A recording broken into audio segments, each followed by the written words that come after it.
समझने के लिए तैयार है। अल्लाह बेखबर नहीं तुमसे, उसका तो तुम्हारे दिल में बसेरा है।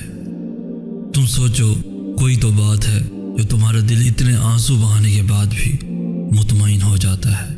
कुछ तो बेहतर लिखा हुआ है अल्लाह ने तुम्हारे लिए, इसीलिए तो तुम्हारा दिल सब्र करने पर मजबूर है। देखना, बहुत जल्द तुम्हारे लिए अता के दरवाजे खुलेंगे। तुम्हारा काम सिर्फ दुआ करना है।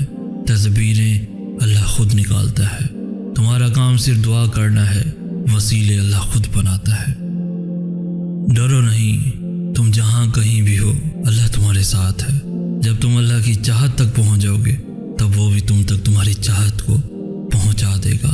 अल्लाह की रज़ा के सामने दुनिया की नहीं चलती। जब वो कहेगा हो जा, बेशक सब हो जाएगा।